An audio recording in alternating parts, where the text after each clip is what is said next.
Hello students, मैं हूं doctor Manoj Pahuja, आपका मेडिकल एंट्री टेस्ट इंस्ट्रक्टर। उम्मीद करता हूं आप लोग खैर खैरियत से होंगे। स्टूडेंट्स, हम प्रैक्टिस कर रहे हैं किंगडम एनिमलिया के एमसीक्यूज। आइए क्रैक कर लेते हैं इस चैप्टर का एक और क्वेश्चन। जी, identify the incorrect statement regarding sponges. सवाल पूछा जा रहा है स्पंजेस के बारे में और आपको ये बताना है कि इनमें से कौन सी स्टेटमेंट इनकरेक्ट है यानी रॉन्ग है। तो इसके लिए आपके पास नॉलेज होनी चाहिए फाइलम पॉरीफीरा की, के फाइलम पॉरीफीरा में कौन कौन से फीचर्स होते हैं। चेक कीजिएगा option A, water इंटर्स the sponge body through ostia. बिल्कुल सही। ऑस्टिया छोटी छोटी ओपनिंग्स होती हैं, मल्टीपल ओपनिंग्स होती हैं जिनके जरिए वाटर स्पंजेस के जिस्म के अंदर जाता है। तो ये स्टेटमेंट करेक्ट लग रही है। आगे भी पढ़ते हैं। इनटू अ स्पंजोसील, कैविटी का नाम बताया हुआ है, कैविटी है स्पंजोसील जिसमें पानी जाता है through ostia, from where it goes out through the osculum. उस पानी में फूड प्रेजेंट होता है स्पंजेस का। उस फूड को फूड फिल्टरिंग सेल्स जिन्हें कोइनोसाइट्स या फिर कॉलर सेल्स कहते हैं, वो फूड एक्सट्रैक्ट कर लेते हैं और बाकी मांदा जो फालतू पानी होता है या एक्स्ट्रा पानी होता है वो स्पंजेस के जिस्म से बाहर चला जाता है ऑस्क्यूलम ओपनिंग के जरिए, जो कि एक लार्ज ओपनिंग होती है और सिंगल ओपनिंग होती है। तो बिल्कुल करेक्ट। ये जो पहली स्टेटमेंट है बिल्कुल सही स्टेटमेंट है। हमें इनकरेक्ट स्टेटमेंट चाहिए, ये तो सही स्टेटमेंट है इसलिए हम इसको मार्क नहीं कर सकते।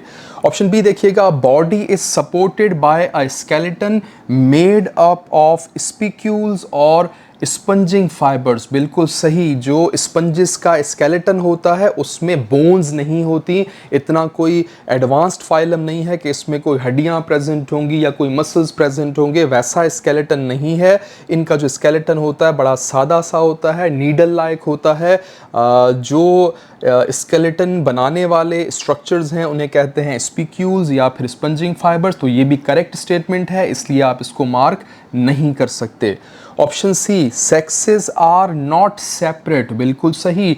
जो शुरू के फाइलम हैं उनमें मेल और फीमेल सेक्स ऑर्गन एक ही जिस्म में होते हैं, जिसका ये मतलब है कि ये होंगे हर्मेफ्रोडाइट, बायसेक्सुअल।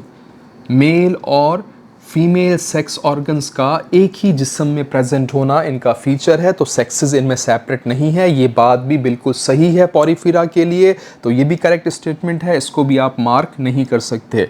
ऑप्शन डी देखिएगा, फर्टिलाइजेशन इज एक्सटर्नल।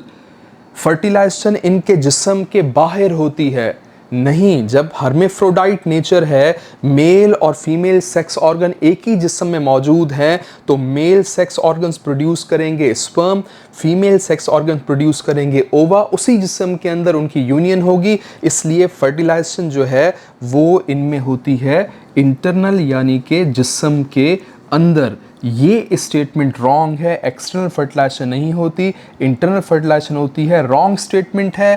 क्वेश्चन की डिमांड यही थी कि इनकरेक्ट स्टेटमेंट को आपने मार्क करके बताना है। तो ये आपका करेक्ट आंसर है। आपने ऑप्शन क्रैक कर लिया है। करेक्ट आंसर है ऑप्शन डी। इसे नोट कर लीजिएगा।